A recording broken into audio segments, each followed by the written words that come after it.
do this. Hey everybody, this is Ryan from Enigmatic Infinity. No. Yeah, Enigmatic Entrance. yeah, Brought it's to you. Timo here from Enigmatic Entrance. Alright, so we went to Facebook yesterday and we asked you guys to ask us some questions. So we have a list of questions here. But before we get started, we want to talk a little bit about the album that's coming out.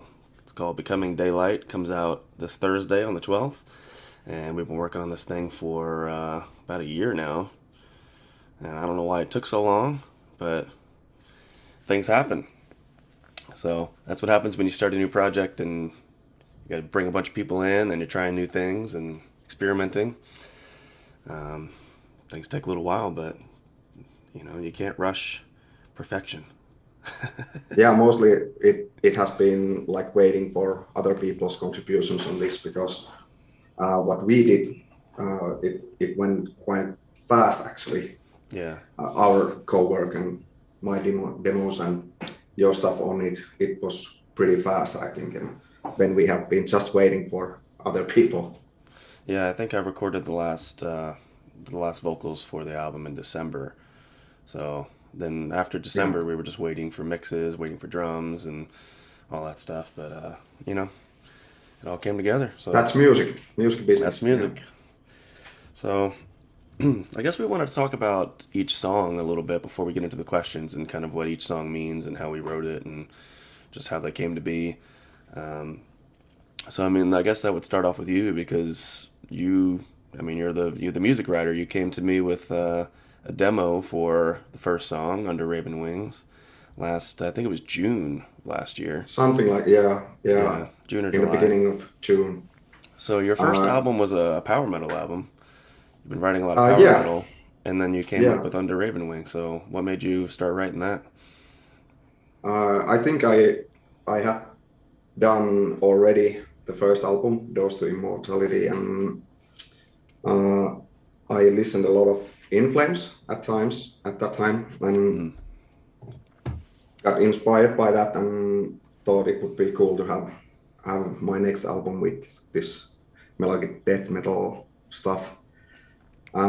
I wrote the demo for it, and after that, I started seeking proper vocalist for the song, and just went on YouTube and see some In Flames covers, and obviously you were the one coming up there quite fast, and I liked your style and your sound. I'm actually quite picky mm, when it comes to crowd vocals, scream vocals. mm. So it was nice that I kind of fast found you and liked your sound. So that's why I contacted you at the time. Wow. Do you regret your decision now?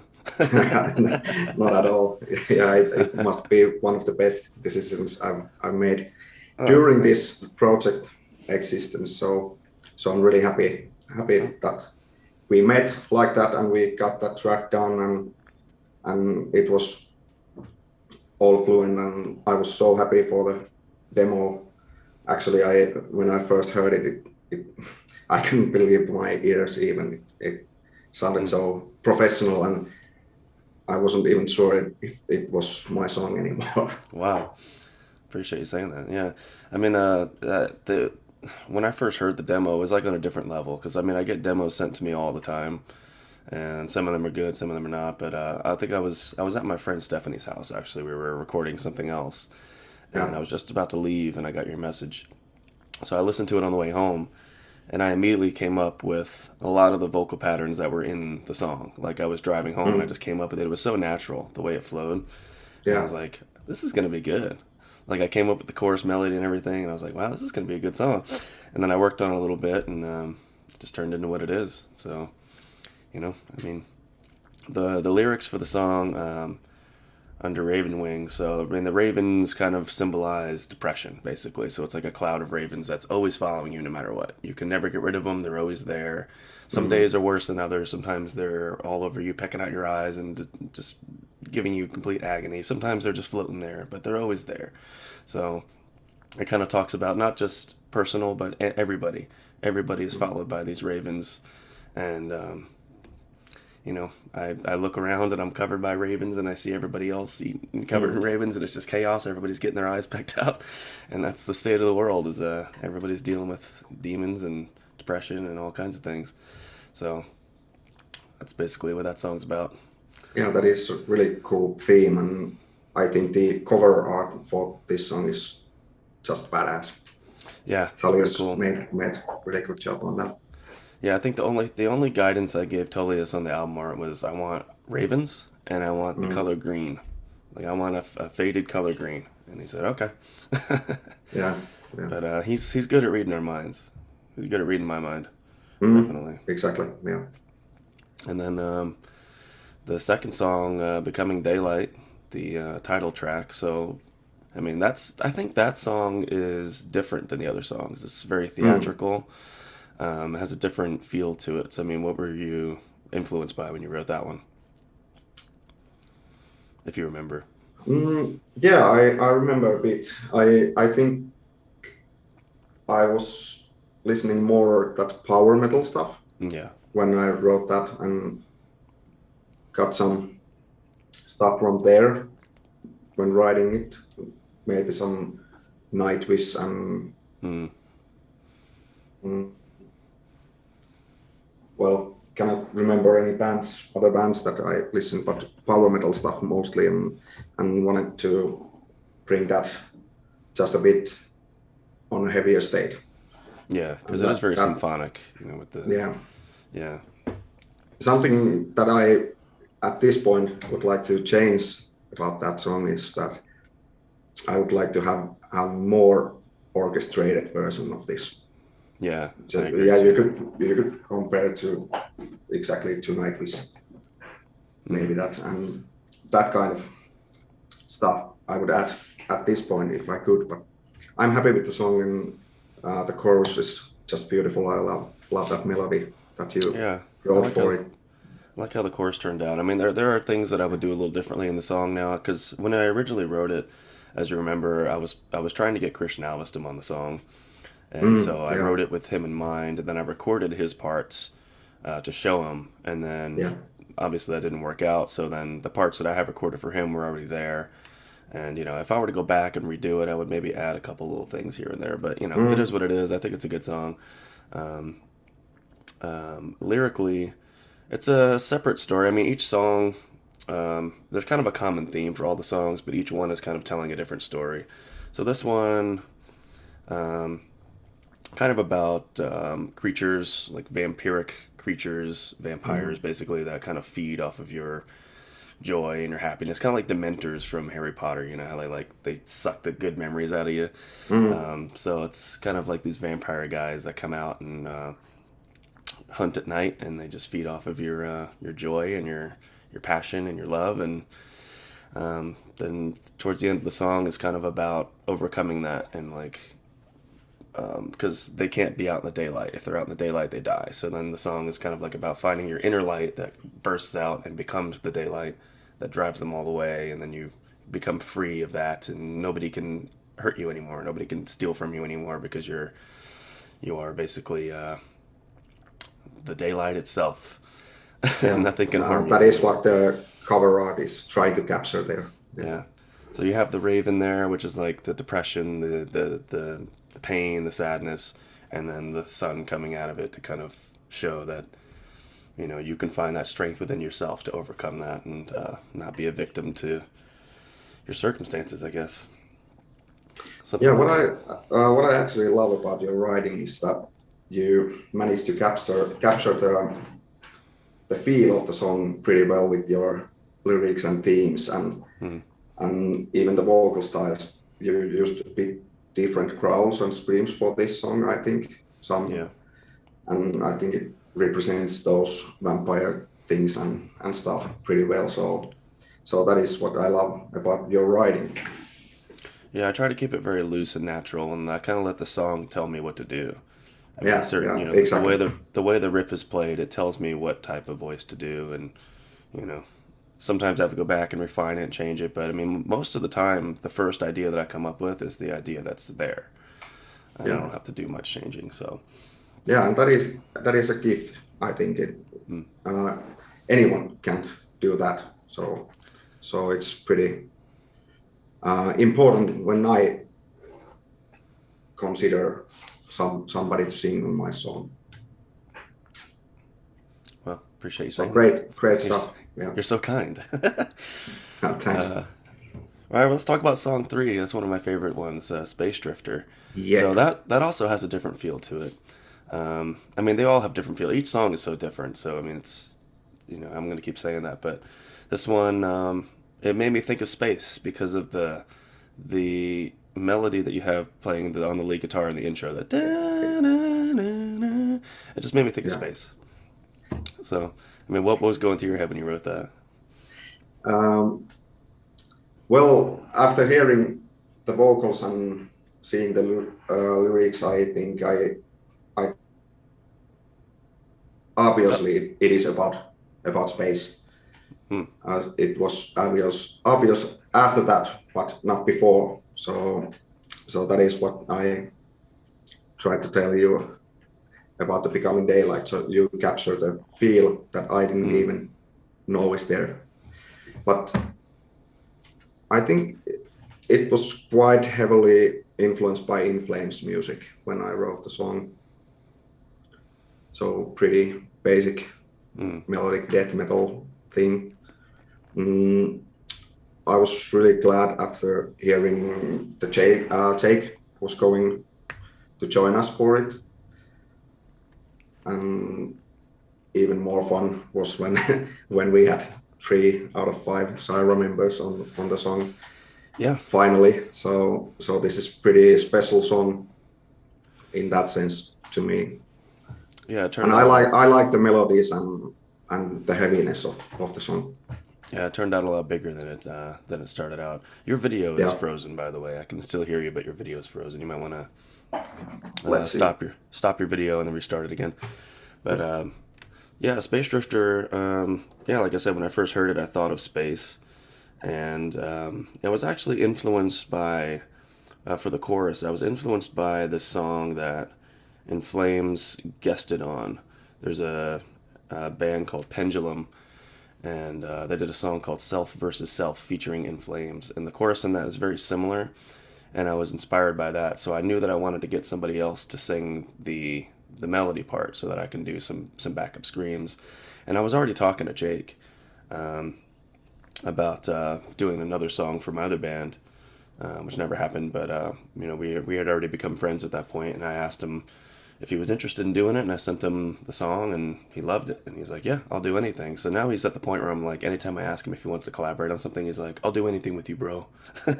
So we have Jake on board for album 2 now too. Yes, Space Drifter. Are you still there? Can you hear me? Yeah. I'm trying to fix this video shit. All right.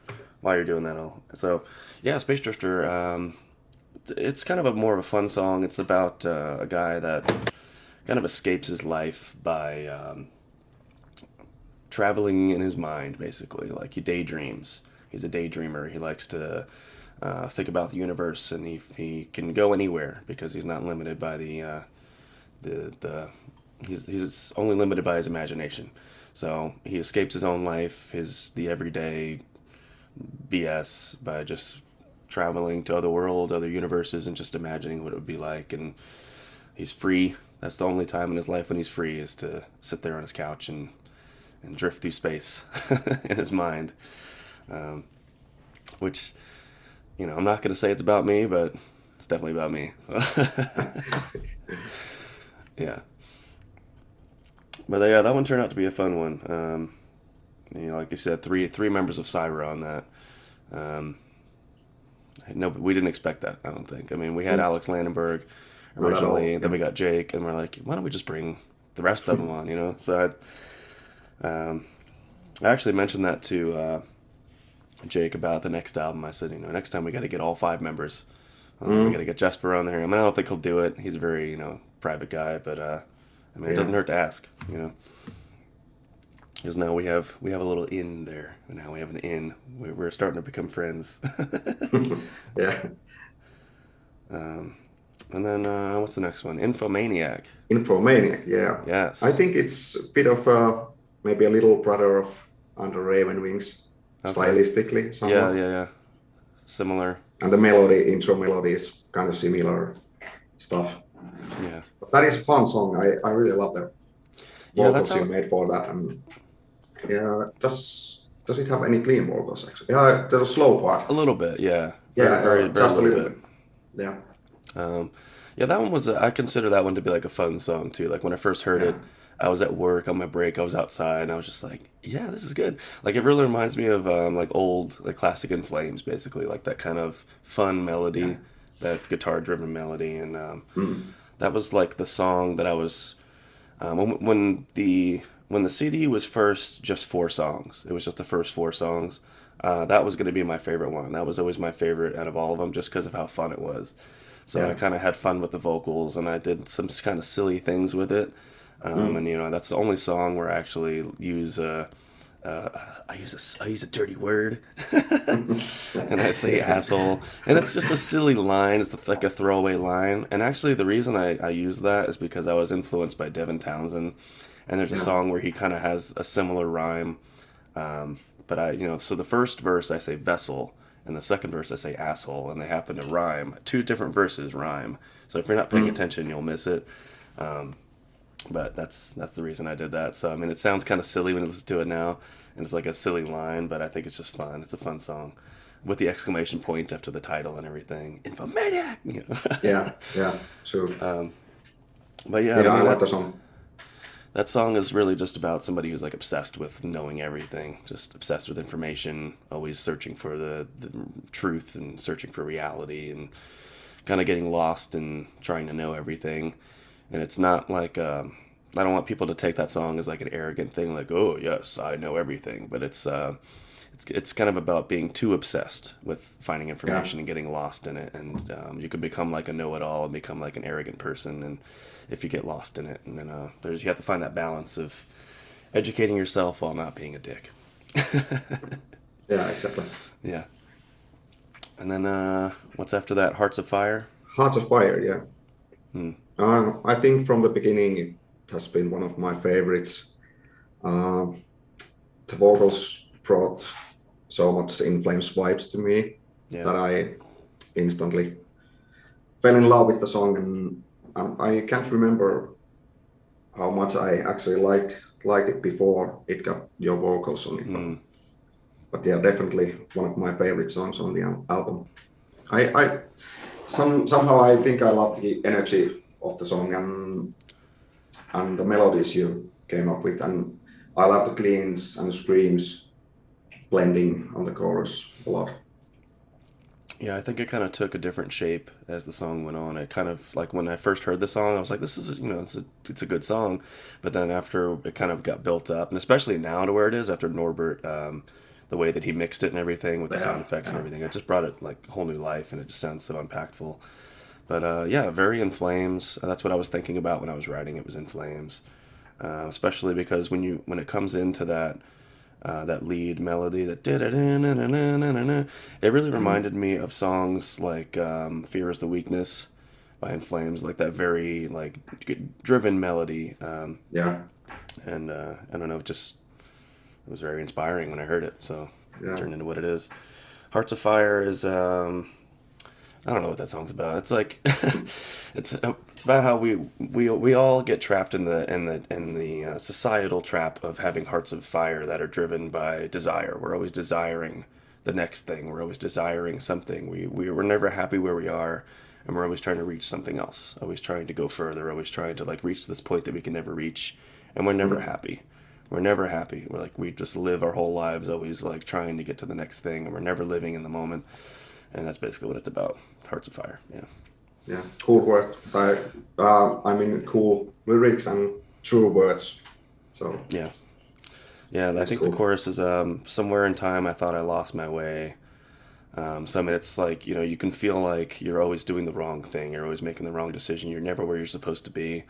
But then when Mm. you realize that life really has no meaning, and except for the meaning that you give it, it frees you. So like the last line is, "There's no meaning to it all, and it sets me free." So if you realize that there's no meaning to life except for what you give it, it frees you because then you're not stuck to any path. You're not expected to do anything. You can do whatever you want, basically. So Yeah, wise. yeah, it's that's Cool. I try to remind myself of that every day, and it's hard, you know. Yeah.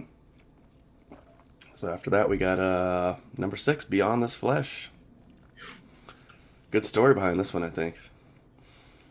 It was pretty fun because uh, I'm not sure if that was among the others at the beginning, but we thought we should take some off to get this out sooner. Yeah. But it was not supposed to be on the album at some point. But when I had Tommy from Sonata Arctica to play for some of my power metal stuff that is coming up later, he listened some of my demos, and I actually put this there too. I'm not sure why, but I put this song there, and he happened to love the demo and choose the song to play. So then I decided we absolutely should get this on the album. And I think I told you earlier that I would like to have female vocals on it. For some reason, the chorus was sounding just like it needed female voice for some reason, to me at least. That's why I originally wanted to scrap it, because I didn't really like the way I sang the chorus, because I wrote a melody that was just a little bit too high for me, but I liked the melody. I liked it. Yeah, it's awesome. It's awesome. But I had some trouble singing it, so I think bringing Erica into it gave it new life, because like you said, we were going to scrap it. Like, we were trying to cut the album down. Yes. Like, just get rid of song 6. Like, I don't like that song anymore. I think I hate what I did for it. And then it made its way back. It snuck back in. Yeah, and I got to say that might be my favorite song on the album right now. I think With Hearts of Fire, those two are kind of special to me for some reason. Yeah, it definitely turned into something a lot greater than what it was before. Yeah, exactly. And like Tulio said, it kind of has this commercial bite to it. Maybe the most on the album. Yeah, very catchy chorus. I think it's one of those choruses that can get stuck in your head. Yeah. Yeah, I don't really know how I came up with that melody. It was just like, I didn't know what to do. I was struggling with that song a little bit because I didn't like it really at first. It took me a while to kind of grow to that one, and then it just, now I grew to like it. I love that song now. I think it's great, especially with everybody involved. And I think the structure is pretty nice now that you hear it completed. So I love the screen parts. Also, they are heavy and fresh, I think, somehow. Yeah. But I was listening to As I Lay Dying. Oh, that's right. Yeah, you were inspired by As I Lay Dying for that one. Yeah. Huh. Yeah, that's kind of how I got started, because you were like, I was inspired by, I forget the name of the song. Blinded. I think it was called Blinded. Yeah. Something like that, yeah. I think it's just called Blinded.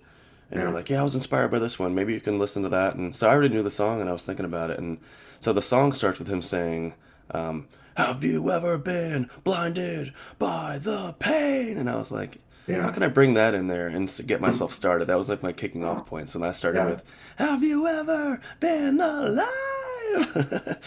And then it just turned into the song. Yeah, came out cool. Yeah. So that one is really, it's kind of similar to Hearts of Fire. It's about living beyond who you are, like living beyond yourself, beyond your own body, and kind of realizing that, there's, I don't know, it's more convoluted, but it's like there's no past, there's no future. Everybody's here right now. We're all living right now, and the important thing is to try to live in the moment and not be stuck trying to reach for the future, or be stuck thinking about the past, because neither of those two exist, and it's really about living now. It's a very philosophical song. I actually took words from I don't know how to classify him, if he's a philosopher or whatever he is, but his name is Eckhart Tolle. I don't know if you've heard of him. No, He no. he's very big on that kind of stuff. He teaches like meditation and living in the now, and that's like his big thing. Is he's an author. He does a lot of like just speeches and stuff like that. I Mm. don't know him very well, so I'm probably not. I'm probably missing a lot of information about who he is, but I liked this line. So it's actually in the bridge of the song, that part where I'm saying, um, whatever, I forget, something about eternity. But it's actually a quote in the song from Eckhart Tolle. So I like the way it sounded there. So when I have the two voices going at the same time, I'm in the background saying, you are the eternal present," I think is what I'm saying. And Yeah, then yeah, I'm something like screaming, that. Yes. yeah, and then I'm screaming like a quote over top of it. So it's very philosophical, basically, living in the now. Mm.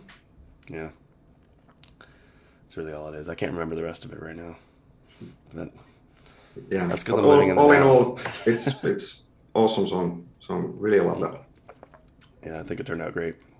And then having Tommy from Sonata Arctic on there just brought new life to it.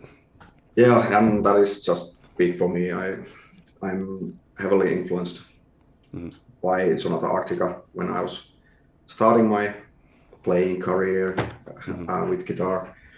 I was something like maybe 14, 15 when I started listening to their music a lot, and it was a big influence on my writing, but also on my playing. So it was a huge honor to get Tommy on this song, and I'm really happy he joined in for this project and some other music too. Yeah, yeah, I'm looking forward to that other stuff too. Yeah, After this, yeah. Let's see, what's after that? Out for Blood. Out for Blood. Yeah, Yeah, another fun song. I think, uh, kind of fun. yeah. For me, I think it might be the kind of heaviest song on the album. Yeah, It's more that power core stuff, maybe. more aggressive, definitely. Yeah, riff based Hmm. song. Nice melody to the chorus, but otherwise I think it's quite heavy and riff going. Not quite sure what I was listening at the time when writing this song. Maybe Hmm. some Necrogoblicon or something like that, Okay. where the riff came up. Yeah. All right. Yeah. Yeah, this one's pretty straightforward. I mean, it was kind of quick. I Mm. think after you sent it to me, I just listened to it a bunch, came up with the ideas, and they just stuck. Not really a big story behind it. It just kind of fell together and turned out pretty good, I think. And yeah, it's a song about being trapped in religion, basically, and how almost all wars that are fought because of some kind of religious belief or some kind of religious ideology. And so the main line of the song is, "We should not trust in what is godly when every god is out for blood." So we have this god over here in this country and this Mm. god over here, and you got people fighting for their gods. And meanwhile, people like me that don't believe in gods, we're stuck in the middle of it, and we fall victims to all these wars, and we have to live through them even though we're not involved. Like, hey, we don't believe in your gods. Why are you guys fighting? And then we end up getting caught in the middle of it. So that's kind of what that's talking about. Yeah. And we're caught in the middle. That's what the chorus is. That's all the chorus is. And we're caught in the middle. That's it. Yeah. Exactly. Yeah, that's true. Okay. Giver of the Sun, one of Hmm. our singles. Yeah. I think Actually, that's my one. favorite one. I think out Okay. of all the Yeah. songs, that's my favorite. Yeah. Yeah. My spouse said that it might be her favorite too. Hmm. I love the melody. Mm, it's a bit different with these strings, and I think there are more keyboards on Yeah. this song than on the others. Mm, one thing about these singles that we have released already is that now that they are on the album, they will be remastered and have been updated Yeah. to the Different guitar stage that tone and everything. Yeah. yeah what the other songs are, so a little bit fresh to them too Hmm. when you hear the album actually. Mm, this is coming from way back. I can't remember what I was listening when writing the song instrumentally, but I love the vocals. I always thought that when I heard your vocal demo on it, the chorus was pretty soil work stuff to me, to my ears. Oh, okay. Yeah, I don't know what I was thinking of either. I think I was influenced more by Mercenary when I was writing the vocals. A lot of Mercenary.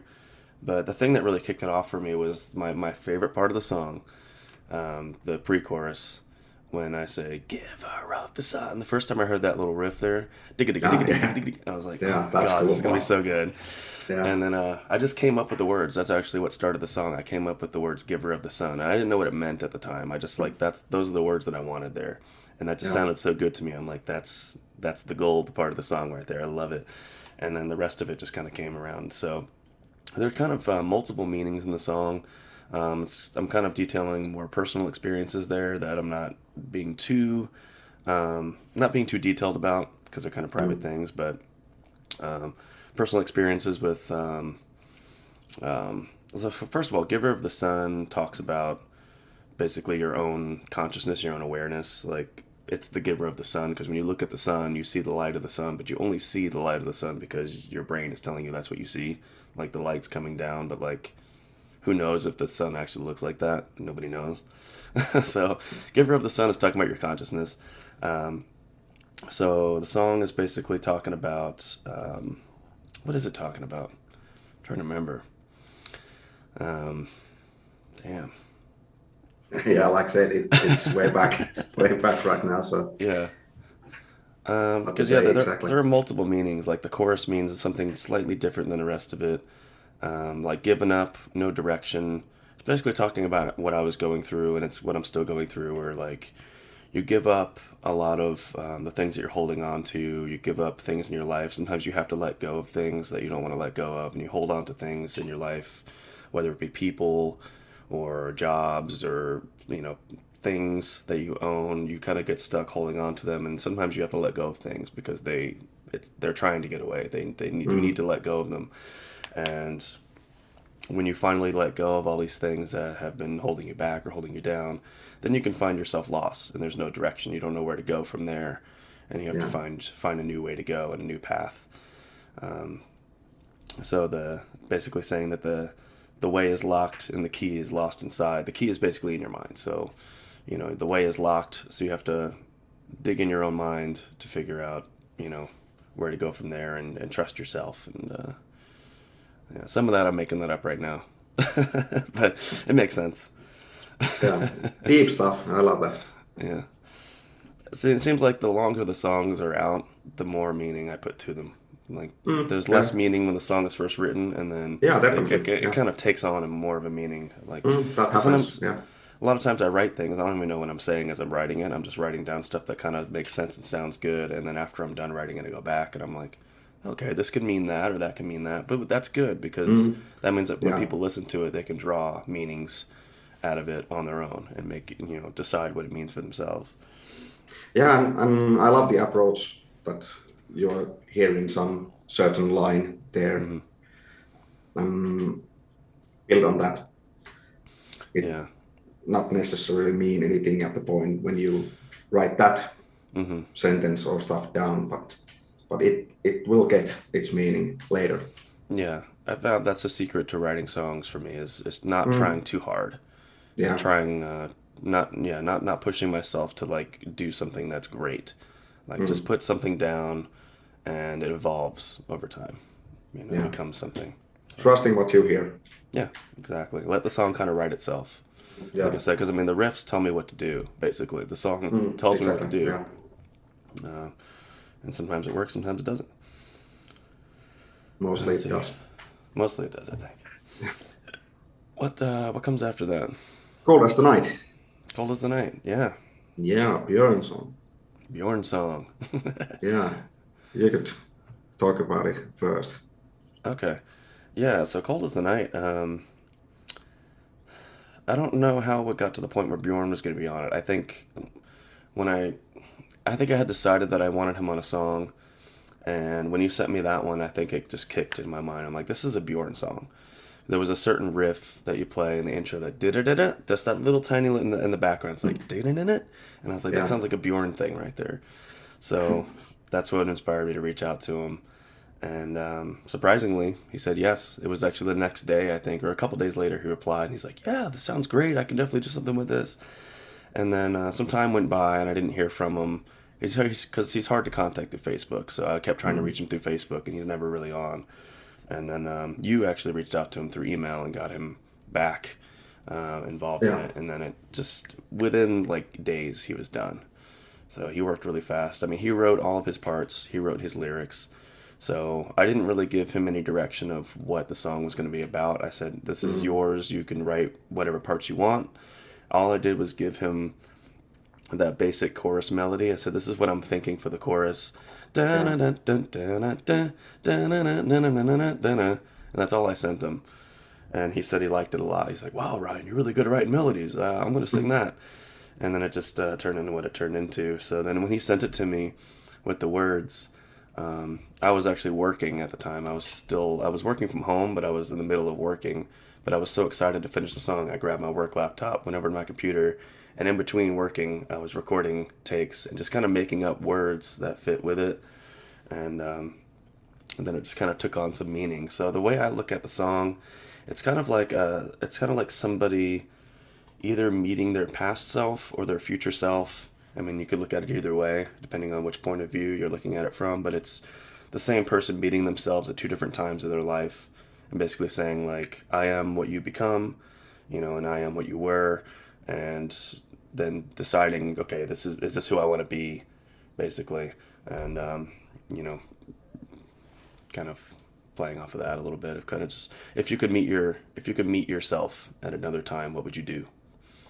What would the interaction be like? And it's kind of like that. So I don't know if that's what Bjorn was going for when he wrote it. I think I don't want to like make it too personal, but I think he was kind of writing about me a little bit because cold as the night that I met you. Like we met each other on a cold. It was like I think it was in December. We met each other, and then he's talking about releasing the fire from your chest, jump the gun. So I think he's telling me basically like this is your time to, just be a vocalist, do what you want to do, and go for what you're trying to go for, and stop worrying so much about it. And Yeah. I don't know if that's what he's going for, but that's what I got out of it. Because I'm trying to make it personal because I love Bjorn. Of course. So, Yeah, nice. because I know that he does that. He's done that in the past with other people. A couple of Soilwork songs, I know that he actually wrote about people that he knows. So like Chris Norris, the guitarist for Darkest Hour. He's not in Darkest Hour anymore, but there's a song that Soilwork has on. I forget what the album is called now, but it's a song called the Pittsburgh Syndrome. And he wrote that about Chris Norris because they were playing a show together in Pittsburgh, Pennsylvania, and Chris was having some just mental blocks. Like he didn't want to play the show. He was just bored. He was like tired of the tour. He was like homesick, and he didn't want to go up there and play the show. And this song was basically about like, get over that shit. It's time. It's showtime, basically. Like we're here to play a show. This is what people are expecting. Get out there and play the show. Just enjoy it. You should enjoy what you're doing. Like this is a great opportunity. So that's kind of why I think it's a little more personal there because he's done that in the past. So Yeah, absolutely. I may be wrong, but I don't know. But it's good for you anyways. Yeah. It's Uh, very special for me because I mean Bjorn is like my biggest influence vocally. Yeah, So to get of him course. on there was like a dream come true for me and something I never thought would happen. But then it's one of my favorite moments of the album when we sing the bridge of the song together and then we scream that line, "Release me from your poison well." Like it just sounds so big to me, and every time I hear Yeah, that, I'm that like, is special. yes, Yeah, so good. yeah, I love this song. Well, musically, I think if Infomaniac was kind of brother or cousin or whatever to Under Raven Wings, I think this one is for Hearts of Fire. Oh, okay. Some kind of mid-tempo, heavy riffs, still melodic stuff. Yeah. A bit different chorus maybe to if you compare it to the verse, but it came out pretty damn cool after getting Björn on it, his vocals.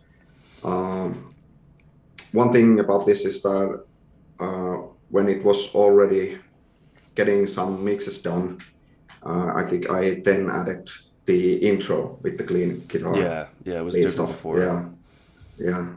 So Originally, it it sounded was like a cool Flappy Bird or addition. something.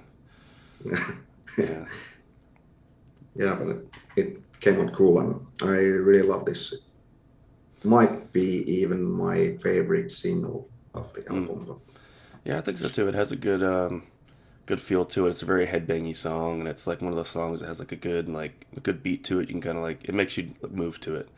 mm, Um, yeah, it's really fun to listen to. And oh, there was something else I was going to say about it, and I just forgot. Damn. you can get back later to it if you Yeah, maybe. remember. Oh yeah, because I was going to say that what's unique about it too is that the pre-chorus of the song is Mm. also kind of the chorus. They kind of blend together. Oh So yeah, like right. I consider that when Bjorn comes in, I consider that starting the pre-chorus, but then it Yeah, just kind of becomes the chorus. It's like there's really yeah, no line there. It just kind of like flows, and I don't know if that's how you originally intended it, but that's how I heard it in my head. And that kind of dynamic of the screaming verse, and then when it comes into that pre-chorus chorus, it's like a jump. It's almost like a change in the song. It becomes like a different mood immediately, and mm, you're not expecting it the first time you hear it. yeah, And yeah, it just worked. It yeah. worked. Worked. Yeah, can't Yeah, remember if I thought of that when writing the instrumental stuff, but came out great. yeah. And then the last Okay. song Yeah. is a Sanguine Dream. Yeah. Yeah. So what made you write that one? Where'd that one come from? Because that's very In Flames. It sounds very In Flames to me too. I really can't remember this one, Oh but yeah. uh, one thing special with this song is, and also with Out for Blood, the seventh song, we have the keyboard solos for these Yes. songs. Oh They are the yes. only songs where my ex-coworker Jere is playing his keyboard stuff on it, and I love it. It kind of reminds me of Children of Bodom stuff when Yeah. hearing the keyboard solos on them. But musically, I cannot remember what I was listening to or what was the inspiring stuff when writing this song. The special thing when thinking about the structure is that there is this clean verse to it, Yeah. and you wrote it damn well. I love the clean verse part of this song. Yeah. I think that's what we needed to kind of tie the whole album up is to have like a song with a nice like slower verse because Yeah, every all the other songs are very hard hitting, very yeah, aggressive, and then this one kind of like true. cools down towards the end a little bit. But then the chorus is so big and so emotional that it doesn't lose any of its intensity, Yeah, but it does give the listener a little break to kind of have some nice little melodic singing, and then it goes right back into the, like punching you in the face again. yeah, Um, exactly. but yeah, definitely the keyboard solo was really what drew me into the song. The first time I heard it, I was like jumping around my living room, like, "Oh my god, I love it!" And Yeah, yeah, same with Out for Blood too. That keyboard solo that just brings something else to it. That when I actually showed my friend Bob, I was showing him the demos for the mm, album, and when the keyboard solos came in, like his jaw dropped both times. He's just like, "Wow!" yeah, Because they're just so fun. I love keyboard solos in anything, so to have keyboard solos in these songs is really special. yeah. But yeah, Sanguine Dream. The lyrics are that's the most personal song that I wrote for the album, and actually the second album that we were working on goes Mm, more in depth to this idea. But a Sanguine Dream basically talks about how when we're growing up, we kind of look back. As you get older, you kind of look back at your childhood. There's a saying where you look through rose-colored glasses. So you look to the past. You look at the past through rose-colored glasses. So everything looks better in the past. You mm, feel like whenever everything was great when you were a child, and you just wish you can get back to that. I wish I was a kid again, but then as you get even older and you start learning about yourself and what made you a person, you start realizing all those little traumas that you went through, and all the really hard times, and all the things that influenced you and made you who you are, and all the terrible things that people said to you that stuck with you, and all the bad ideas that are ingrained in you. And, especially somebody like me who grew up with a lot of, certain abuse and things like that stick with you and they change who you are. And you may not realize it until you reach a certain age. And so it's talking about looking at the past through rose-colored glasses and then taking those glasses off and basically seeing the truth of who you are and how you got to where you are. And you can't grow as a person until you accept all of those things that happen to you. You have to accept them all and work through them instead of just ignoring them and pretending like they didn't happen. So that's basically what that song is about. And the next album is really going to be about that too. I mean, from start to finish, it's 13 songs, and it starts from the beginning of the life until the modern time of figuring out who you are and breaking through all of those patterns that you get stuck in your life, that you think that you're supposed to do these certain things because your parents tell you, and then your friends tell you, and your teachers tell you, and they tell you who you are. Your whole life you're told who you are. And then one day you realize, I don't want to be that person that everybody told me I was. I want to be my own person. And you have to kind of break free of all of those things and figure out how to live from there.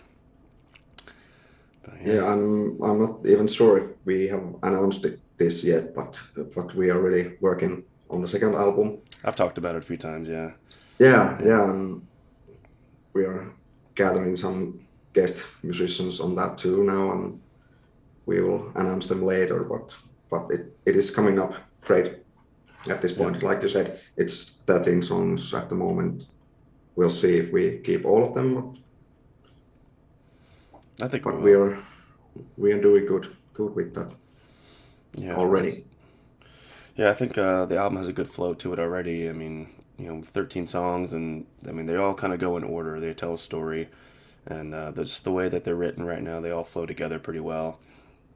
And it's shaping up to be, I think, a much more solid, well put together thing. I mean, this first album here was a good, like I said, it's like a good test for us to kind of figure out how we work together, and just how to make it work. I mean, we're all still learning. I mean, I'm still learning how to write songs, and still learning how to deal with certain obstacles and things like that when you're making music. And this was a good test for us to kind of figure out how we work together. And I mean, it's really just been fun since the start. It's been really fun. Yeah. It's been really, really easy. The worst part is just waiting. Yeah, we're always waiting for something. Yeah. But like I said at the beginning, it's all fluent, and it goes easily between us two, and you catch the feel of my demos pretty well, and I love your writing from every aspect, so why not? But the worst part definitely is the way I think that we have to do. Yeah, I think the best part of this whole thing has been our group chat with Tullius. That's been the most fun. It might be. Yeah. Basically, it's our life now. Yeah. The chat.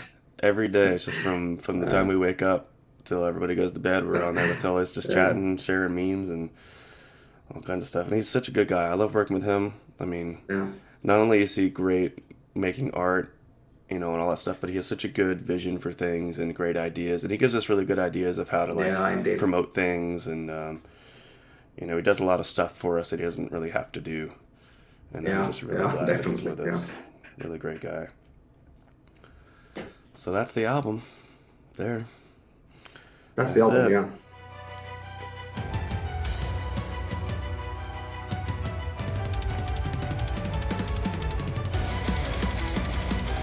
So we have some questions. We went to Facebook yesterday and asked everybody to ask us some questions. We got a few here. So let's start with question 1. How did you choose the guests for the album?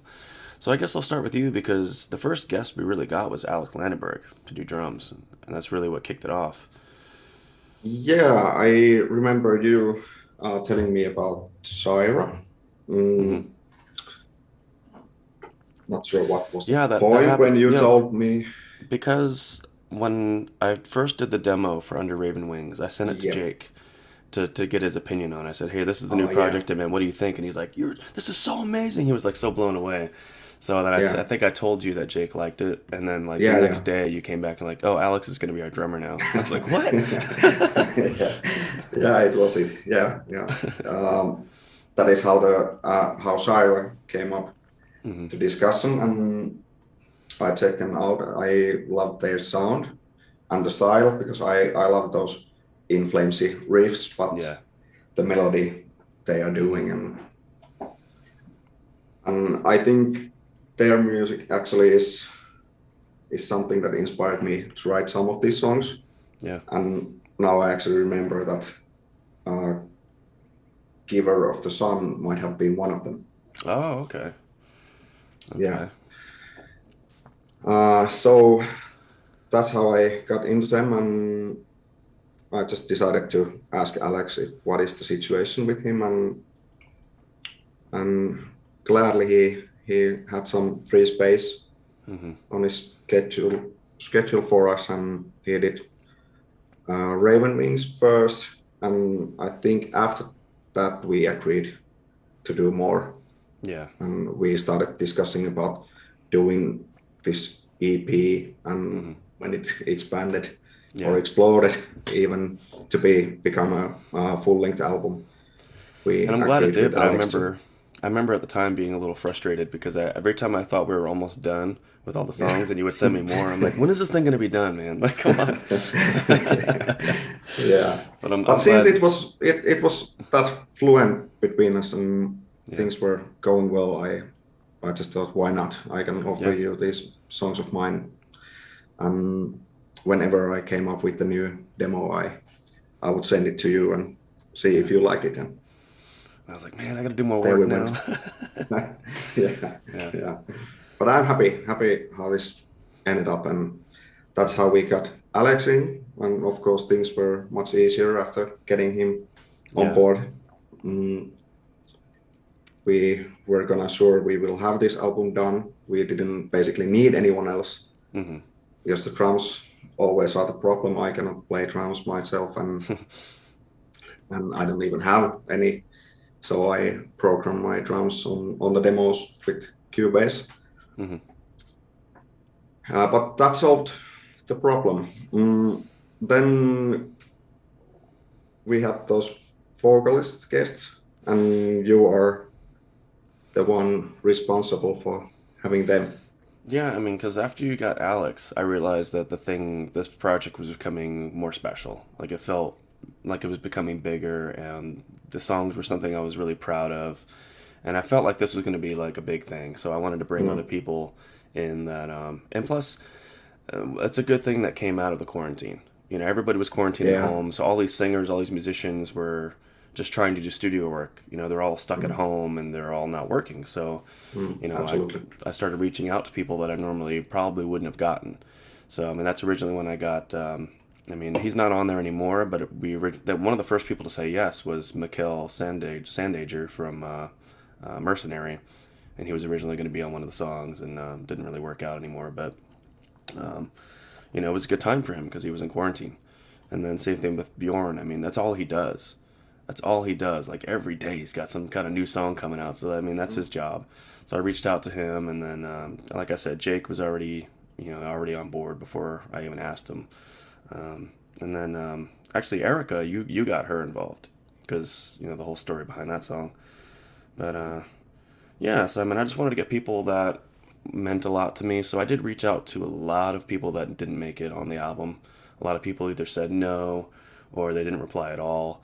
But I mean, I just started taking a chance and just started reaching out to people that I was always afraid to reach out to, but I figured, why not?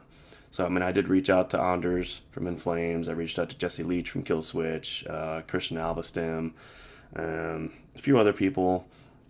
And, you know, I figured might as well shoot our shot, and hopefully somebody will say yes. I'm going to do the same thing for the next album, too. Just start reaching out, and whoever says yes, that's great. And if they don't want to do it, that's fine, too. You know? Yeah, exactly. Yeah. I think it's just more fun to collaborate. It's fun to collaborate with people and get more voices and more, especially when it comes to like drummers and stuff like that. I mean, each drummer has their own style too, and it just makes it more fun for me, I think. Yeah, absolutely. Yeah. Yeah, like I said earlier, I asked Tommy Portimo from Sonata Arctica to be part of my power metal EP that is coming up later. But like he liked the song and wanted to record that, and we got that song back on the album. So that is how he got in. I think after that, I asked Erika from Metalite. I think Erika was first, actually. I think you got Erika okay. first. Might have been, yeah. Yeah. But anyways, when we decided to have this on the album again, I started seeking out for the female vocals fitting for this song, Beyond This Flesh, and I came across with them on YouTube, so just randomly checking out their record label stuff on YouTube and seeing the label channel and watching some videos over there, and there I stumbled across this Metalite band, and I loved their sound and loved Erika's vocals a lot. Mm-hmm. Actually, at one point I was thinking of having Elias from Amaranth on this song, or trying to have, but I'm glad that it came out to be Erika, and the song is just perfect. Yeah, great voice. She did exactly what she needed to do and beyond. I mean, I didn't expect her to do all that she did, but all the harmonies and everything, and it just turned out great. Sounds amazing. Yeah. Especially with Edwin kind of directing her and recording her, probably gave her a lot of guidance too. So we had two minds working on it. It wasn't just her. It was Edwin from Metalite. Yeah, was recording Erika's vocals and helping out to all those tracks for her. So it went pretty well. Yeah.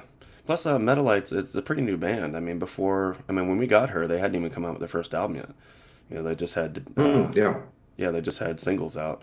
So when we caught them when they were pretty new. And also, I was reading before Erika joined Metalite, she wasn't really a singer. I think she wasn't really in bands. I think she sang in other places, but not for bands. So I mean, she's pretty new to this whole thing. So it was cool. It was cool to get her involved. Because I mean, I feel like we're gonna kind of like grow together as bands now. We're gonna keep an eye on each other, and we're gonna watch Metalite grow, and hopefully we can work with them again. I know we want to get them on the next album as well.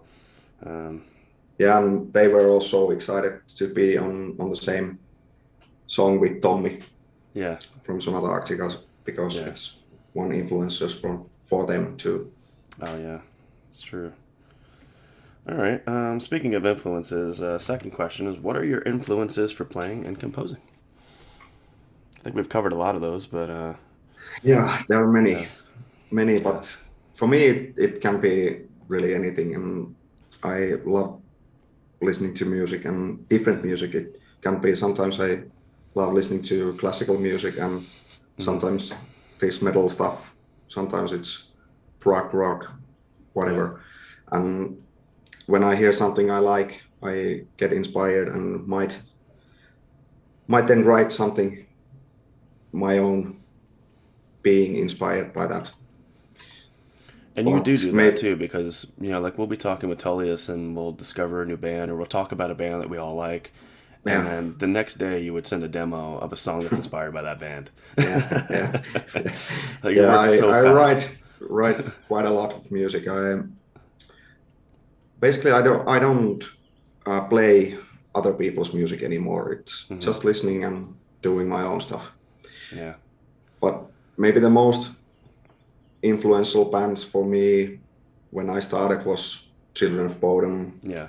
And then Sonata Arctica at my teenage. Those two, maybe the biggest ones. Yeah. From that time. Dream Theater is maybe nowadays one of my biggest influence. Yeah, love that prog stuff. Haken, I love Oh, Haken. Haken, yeah, absolutely. Yeah, amazing stuff. Good choices. Yeah, I mean, for me, I think everybody kind of knows my influences at this point. In Flames, Soilworks, Scar Symmetry, that kind of stuff. Camelot. I'm being inspired by a lot of different music these days. I mean, I've been expanding my musical tastes in the last couple of years, and actually, there were a lot of parts on this album that are inspired by Pink Floyd, by David Gilmour's voice in Pink Floyd, kind of inspired, Mm, especially the verses in A Sanguine Dream. I was thinking of Pink Floyd when I wrote that. It doesn't sound like Pink yeah, Floyd, but that's what I was thinking of when I wrote that. It's a very simple melody, but yes, I mean just little pieces of things. Like almost every time I write a song, I think about Jesse Leach from Killswitch, just mm, because we have very similar writing styles. Like when I listen to um, a song that Jesse has written, it almost sounds like something I would have written. It's very similar. We have very similar ways of writing, yeah. and I think that's just kind of coincidence. I didn't really learn how to write by listening to him, but Mm, for some reason I think of him almost every time. So I think of him, I think of Bjorn, and it also depends on the song too. I mean, like I'll hear a riff and I'll be like, that kind of sounds like an In Flames riff. What would Anders do here?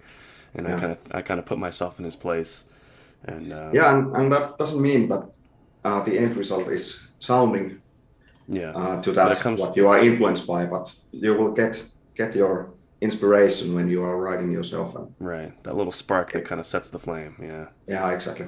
yeah, That's important. I think I need that when I start to write. yeah, It's almost never from the scratch. I will have to listen to something that I will get inspired by. yeah. And I think that's pretty normal. I think most musicians do that. I mean, Yeah. it's hard to come up with something like brand new just straight off the top of your head. It Hmm. usually starts being influenced by something, even if it's like the tiniest little riff or just like a small melody or even just a word in the song or something like that. It'll just spark something and it'll just grow from there. But it's like planting a seed. You got to plant the little seed first and then the tree Yeah. grows. Let's see. Question 3. Did enigmatic entrance change style permanently? Yeah, I think this might need some clarification because Enigmatic Entrance is my personal music project that is not supposed to be under any genre of music. Right. It's not one thing. Yeah, it's not one thing. It's anything that I write. Mm-hmm. Uh, the first album happened to be that power metal. I was listening to a lot of Nightwish Mm-hmm. and got inspired by them and wrote these songs for that album. And happily, Rob Lundgren was kind enough to sing on that. But after that, like I said, I listened a lot of In Flames and got Mm-hmm. inspired by that. Then we had this idea of melodic death metal album, but it can be anything. Yeah. I can tell you that there will be another power metal thing, like I said earlier, and there will be some progressive metal stuff Oh also yeah. coming Cool. up. Cool. Who knows what else? But Yeah. it's not tied to any certain genre of music. Yeah. And I like that idea. I mean, because I'm just happy to be involved, and so like if I can continue being involved doing the style that we do, and then you're gonna Mm, do a different album with this other singer, and then an EP with this other singer, and you're gonna work with other people, and it's just gonna be a fun thing that we can all be involved in. yeah, It'd be like our own little community, and just yeah. I have my band. We play progressive metal, Northern Equation, but this project was started to be able to produce and publish my other ideas mm, to be um, to be completed actual music, not yeah. just demos that I hide here at home. So that is the point of this whole project, and that is actually one of the questions we had. How did the Hmm. project idea come up? Oh yeah. So this was the reason I wanted to have my other ideas to be completed and released. Yeah. All right. Next question. I think we kind of covered this already, but it's how was it approaching these guest musicians, and will any of them be a part of the official lineup? So I think you Yeah. kind of answered the question there. I don't think there really is an official lineup. I think you are the No, official no. lineup. Yeah, yeah, exactly. And I will gather a group for each release. And approaching these guest musicians, yeah, it's like you said, you should just send your stuff to a lot of people, and some get interested, some not. Yeah, But always thinking of who would be fitting for this song. right, I I don't want to have just anyone right, on the certain song, but rather thinking who might be a perfect fit for it, and then reaching out to people, right. hoping that they are free and get interested Yeah. in the demo and join in for it. All right. What is the gear you are using? What kind of gear are you using there, Timo? I don't know if I want to tell you, but let's see if this actually shows here. Nope. Maybe not. No. Blends Ah. in. I'm using my Strandberg guitar. What kind of guitar is it? Headless guitar Oh, I had to this. start with. Headless guitar. It's super lightweight and heavy sounding. Swedish brand. Mm. Pliny is one of the artists that is quite known nowadays. Yeah, who is Strandberg artist. I love the guitars. The neck is different from the rest. Not all will like that, but it was a fit for me, and that is what I play nowadays. Otherwise, my gear stuff is pretty basic actually. So I'm using Cubase to record my stuff. I record my guitars and bass myself. Drums and keyboards are fully programmed. And I don't sing at all, so that's what I need you to do. But my setup is pretty cheap actually, so it doesn't get a lot of money to get started with your music ideas. And yeah, plus the guitar tone on the album, and that's a guitar tone that Norbert created basically. Yes, because the magic happens with the mixing guy. Yeah, so exactly. So I'm happy to have Norbert on this. It sounds amazing, I think. And like I said, you can have pretty cheap setup for yourself and start releasing your music. Yeah. I think that one guitar is more expensive than any other things combined that I have. Well, it's a nice guitar. Yeah. You get what you pay for. Yeah. For me, I have a new microphone now, and I wasn't using it during the recording of the album, but I have a Neumann TLM 102. But for this album, it was all recorded on a Rode M3 microphone, which I wish I had the nicer one at the time, but it's too late now, so I'll just work on it on album 2. So yeah, I was using a Rode M3 microphone, and then I have a Focusrite interface, Scarlett i818 or something like that. I don't know what it is. Scarlett, yeah. And then I use Reaper to record. That's my software is Reaper. Yeah, and that's really it. I mean, it's just cheap stuff that whatever I was able to get. I mean, this was a gift. This was a Christmas gift years ago, and then my mixer was actually, I got it in a trade. I had an old mixer that somebody was doing a podcast, and this mixer wasn't really working out for them, so we traded. And then I loved this one because this is what I needed, because I can hear myself when I record, and it was much nicer. And then the guy regretted his trade like a month later, and he's like, "Hey man, can we trade back?" And I was like, "Nah, sorry." Nice. Yeah. So how would you compare those two mics that you have? Completely different sounds, I think. I think this microphone, first of all, it's a lot cheaper. I think this is like a $200 microphone. Ooh, Jesus Christ. Or was. Well, it's worth nothing now. It's broken. No. Yeah. It's like a $200 microphone. And then this one I got, this Neumann microphone. This is one that Norbert recommended to me. It's like an $800 mic. Yes. And, it's still not even one of the best mics you can get. It's still like a cheaper mic. But this one, it sounds very closed in. It's very like a box sound almost, Yeah. and it's not as clear. And I think the new microphone is much clearer. It's more crisp. Where this has a lot of bass tone to it, and it sounds like you're like in a cardboard box almost. So Norbert Okay. had to do a lot of work. He's always had to do a lot of work to like brighten my voice and make it sound more clear. And I think he's Yeah. gonna have to do a lot less work with this new microphone because it's much more crisp and clear. Yeah. Can't wait. Can't wait to hear it on the next album. I've done a few recordings on this microphone. I mean, without having to do much equalization or anything, it just sounds great. Yeah. Immediately, yeah. So I mean, that's it for gear. I think Yeah. nothing too special. I think the most expensive thing is probably your guitar. Yeah. Um, oops. Yeah, and then let's see. How did the project idea come up? I think Yeah. We basic answered question. that. We already talked about that. And Yeah. this is something that it's your baby, basically. Will there be physical copies of the album?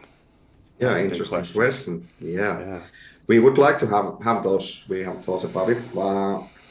Actually, I have today contacted one provider who would be able to do that. They are selling physical CDs in their web shop for the bands, and they do the selling internationally. So Oh, that cool. would be great.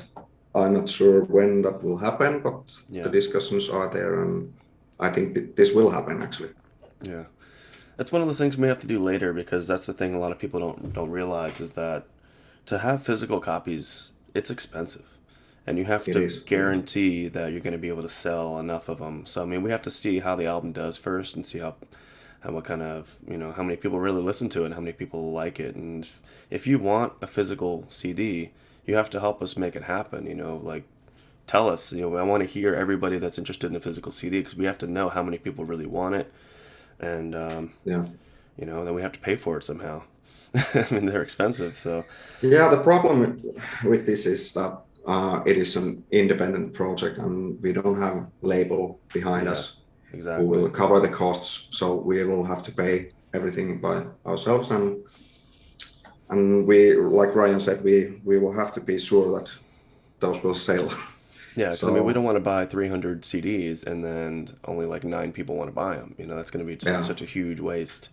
So yeah, I mean, I would rather put that money into new releases. yeah, yeah. But I mean, we would love to have physical CDs because I like having them. I like holding it. And I like passing them out to people and giving them out. Yeah, yeah. But I mean, we need to make sure that it's going to be worth it in the long run. But I think this will happen actually, and Yeah. I'm not sure what kind of pads we will be giving out, but this will happen at some Yeah, because I point. mean, like the minimum amount that you can get, depending on which site you go, you can either get 50 or 100, and it's not that expensive. I mean, it's like a few $100s, I think, three to Yeah, $500 to get 100 CDs made, which is yeah, doable. I mean, we can figure that out, but we just want to make sure that that enough people are interested. So if you're interested, please say something. Let us know so we can gauge exactly how many of these we're going to sell. But we would love yeah. And to. the streaming income is low, so Hmm. buying the digital version is Yeah, more helpful to us if you want to help us create the yeah, new things and these CDs maybe. yeah, exactly. Then buying the digital album will be the most helpful to us. Yeah. All right. Let's see. A few more questions here. This was actually asked by my friend Bob.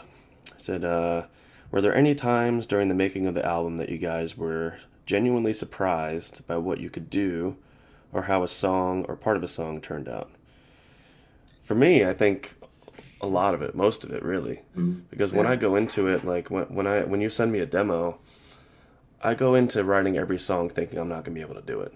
I'm like, I can't think of anything for this. I'm not good at this. Why is he working with me? I don't know what I'm doing. I'm terrible. I can't think of any good ideas. And then I hit that one little spark, like we talked about, that one little spark, like that one little phrase or one little word, and then it'll click. And I'll be like, I just came up with that. I wrote that. and then I'll record it and be like, oh my God, I did that? That's me? Like, I'm still yeah, genuinely surprised because I'm still learning. I'm still trying to figure things out. So I still surprise myself all the time. I've never gotten to a point where I've been like, oh, of course I can do that. I'm great. Like, I don't think that. You know, I always feel yeah. like it's never going to be good enough. I don't know how if you feel the same way or not.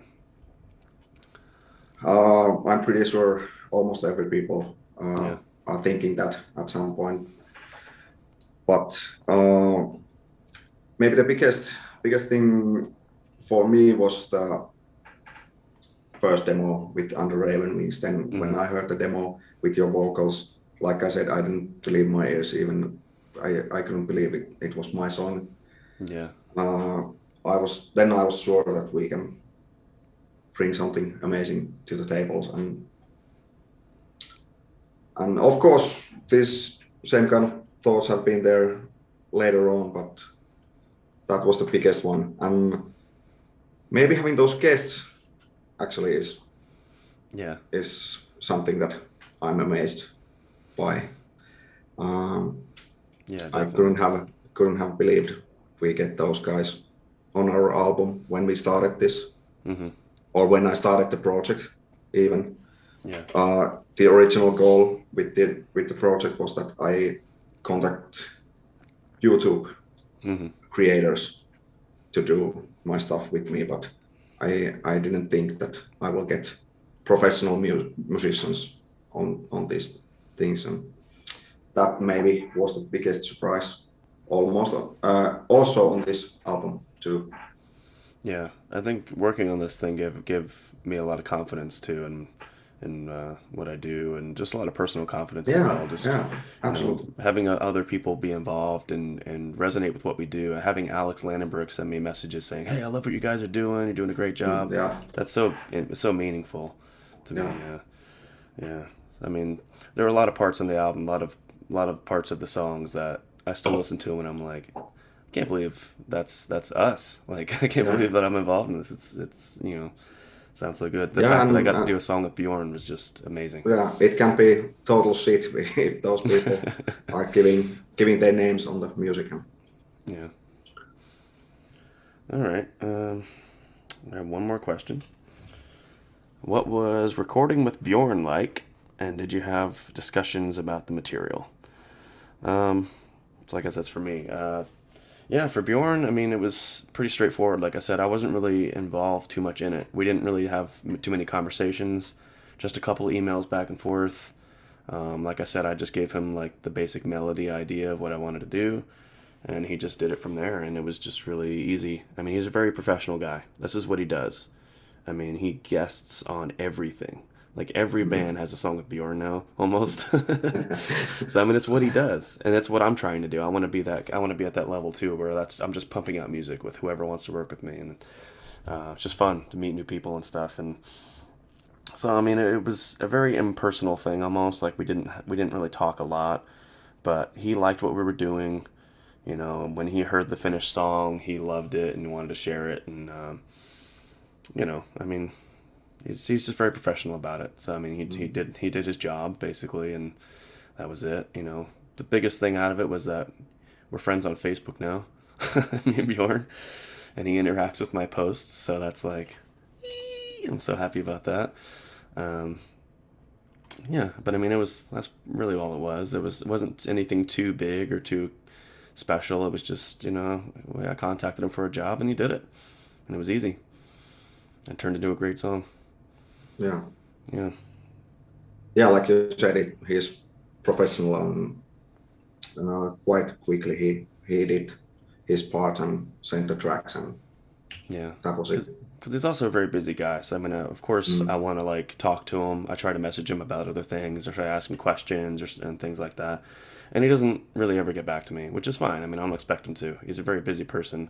So I mean, you know. but got to say, he's really polite when Oh yeah, messaging absolutely. with him. Yeah, yeah. Hmm. Even though it's rare and he's busy and stuff, but all the messages from him are really great and Yeah, friendly.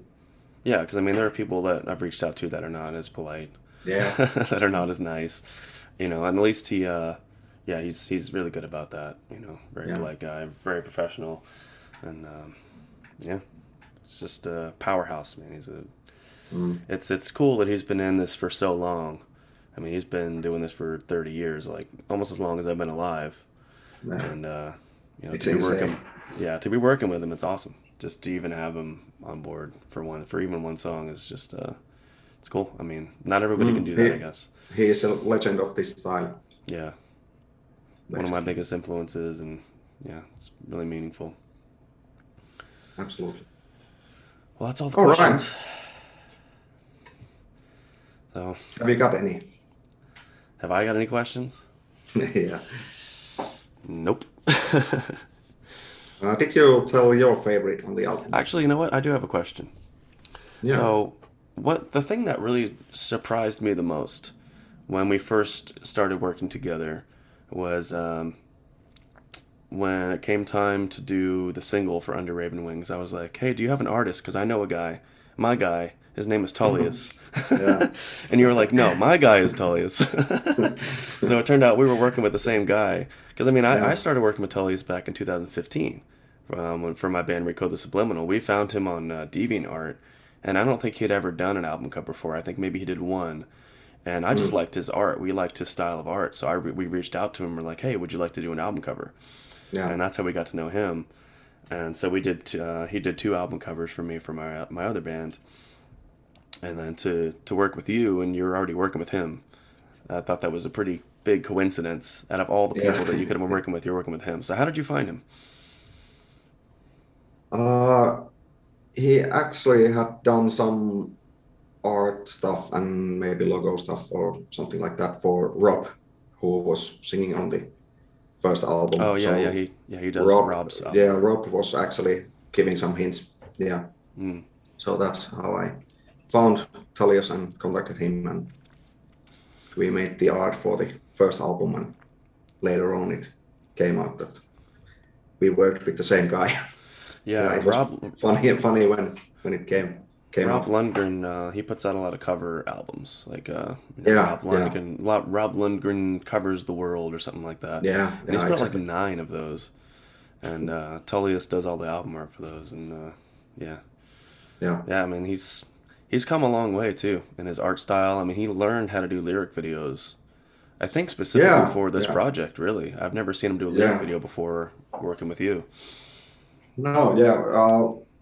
We did some for the singles of the first album, Hmm. and you can already see the development Oh yeah. he's made when you compare my first album single lyric videos with this Hmm. stuff with you. So he has come a long way, like you said.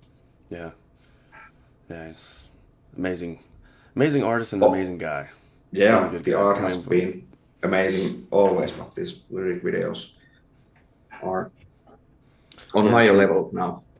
definitely. Because before this, I've always made my own lyric videos for bands that I've been in, and they're just garbage. You know, because I don't have the same.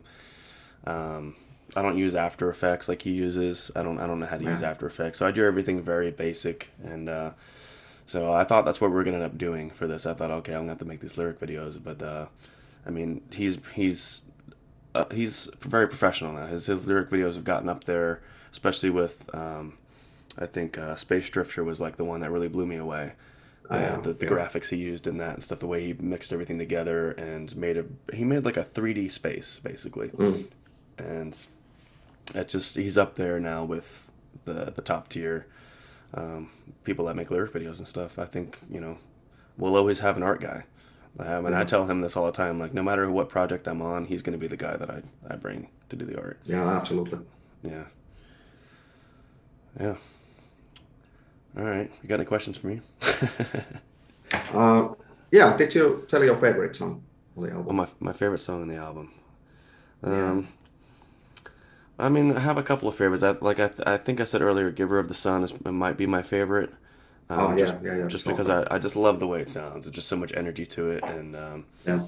I've kind of gotten that feedback from other people too. One of my old roommates, when I lived in Washington, she told me just the other day. She messaged me and said that whenever she's in her car now, they play that song. That's always on in the car, and like she's really excited to hear the rest of it 'cause they just love it. And she's not that big of a metalhead, so that's pretty cool that she loves that song. Yeah. But I think that's always been a favorite.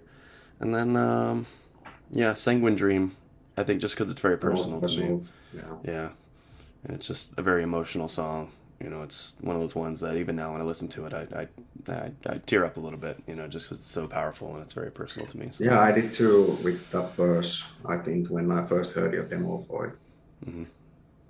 Yeah, it's, really emotional. it's a different song. It's different than the rest of them. I think has a different feel to it. Yeah. Yeah. Good shit. Okay. Are we done with this? Maybe. I think so. So the album comes out Thursday on the 12th. It's called Becoming Daylight. It's our first album together. It's his first melodic death metal album, and hopefully the first of many. Yep. And make sure you check it out. It's going to be streaming everywhere. We're going to put it up on YouTube for free when it comes out, so you can stream it on YouTube. It's going to be on Spotify. But like you said, if you want to help us out, please buy the album. You know, get it wherever you buy music. It's going to be available everywhere. And anything you guys can do to help us out, then we can make physical CDs and we can continue to get bigger and better. I mean, we're just getting started. So I see us working together for a long time. Yeah, absolutely. Hopefully. Yeah. All right, man. It's been a pleasure. It's my first time. This is the first time we've ever spoken to each other. Like we've just been chatting. Only for chatting on Facebook. Yeah. Yeah. And we've done that a lot, but yeah, not that live talking. Yeah. Speaking of live, are we going to do a live stream on the day the album comes out? I think we should do that. Do like a live... Maybe we should. Maybe. Yeah. Let's see. Okay. Yeah. We will see. We will keep that option. Thanks a lot, guys. All right. And thank you, Ryan. Thank you. Take care, man. You too.